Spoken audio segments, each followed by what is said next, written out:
Ryan Murphy is one of those creators where you're never quite sure what you're going to get with him, for better or for worse. The man is undoubtedly good at what he does, with a filmography that spans massive hits like American Horror Story, Glee, and one of my personal favourite guilty pleasures, Nip Tuck. Where Murphy excels is in his ability to push boundaries and attempt ideas that others may not be willing to give a chance. Who would have thought, for example, that Jeffrey Dahmer would go on to be such a massive smash hit as a Netflix series? Similarly, American Horror Story has been running almost as long as The Walking Dead and spawned its own spin-off series too. He's clearly passionate about TV and perhaps one of the few creators in Hollywood right now that's actually in his position because of talent. Secrets, lies and distorted truths make up the foundation of Ryan Murphy's newest horror series, Grotesquerie. Weird and hedonistically grotesque, this series will keep you guessing from start to finish. The basic premise goes like this. An alcoholic detective called Lois teams up with a not quite holier than thou nun called Sister Megan to investigate a series of crimes that appear to be linked to religion.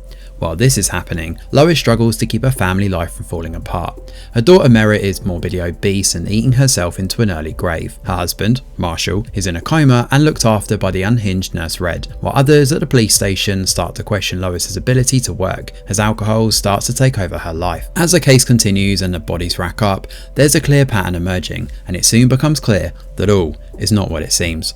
Questions begin to compound, stacking up like a house of cards before being swiftly smashed down when a big twist changes everything.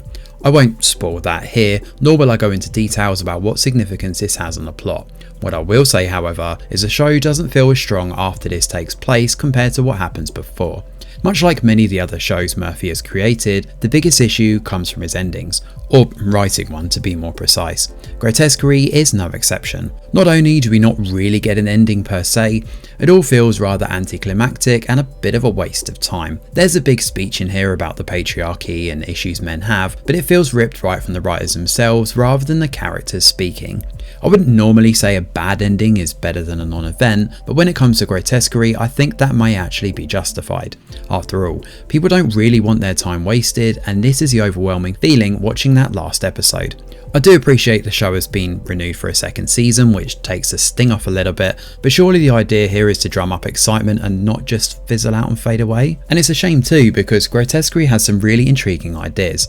There are little Easter eggs and hints of what the truth is dotted throughout the show, and toward the middle batch of episodes, before the big twist, there's a tightening of the screw to hammer home what's happening. Little things like text in a newspaper, magazine spreads, or even words on a balloon can all be significant clues, and watching through this a second time, you definitely pick up on that. Alongside this investigation though, the show also works as a character study, exemplifying the worst aspects of human behaviour. Given the show dabbles in religious iconography, the deadly sins show up time and again. Gluttony is signified through Merritt, who can't stop eating, and we get numerous extreme close-up shots of this. Elsewhere, we see lust and envy through Marshall and Red. Lois herself swings between pride and sloth, while the killer is enacting their own form of wrath. It's clear to me that Murphy was influenced by Seven for this one, and there's even a crime scene that depicts people tied to the dinner table, just like in that crime thriller movie. The other murders become more twisted and bizarre as the show goes on, which seems unreal to begin with until you realise where the show is going, and in hindsight it does make perfect sense. Where Grotesquerie stands out though is with its visual design. I mentioned earlier about those extreme close-ups, but even beyond that, the show dabbles in a mix of neon colours and bright harsh hues that stand out, like red being used constantly while Nurse Red is in the room. There's even an entire episode that's one long shot around a motel. For all the good this show does, it's the narrative that falters in the end. It's one of those that the longer you think about, the more you start to doubt what you're seeing. I'm being super careful to avoid spoilers here, especially for those who haven't seen it, but if you have, then you know precisely what I'm talking about here. The characters do have growth, but it almost feels like two completely different set of character journeys that we follow across the season. The second half is nowhere near as strong as the first, which is a bit of a shame to be honest.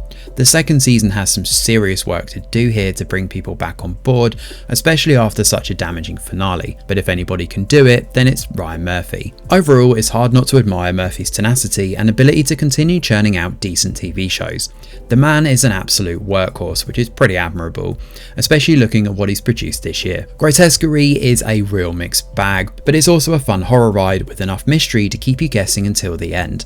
If you can brace yourself for a non-ending and a couple of hiccups along the way, you should find enough to enjoy here, even if the show never quite captures the early season joy it experiences.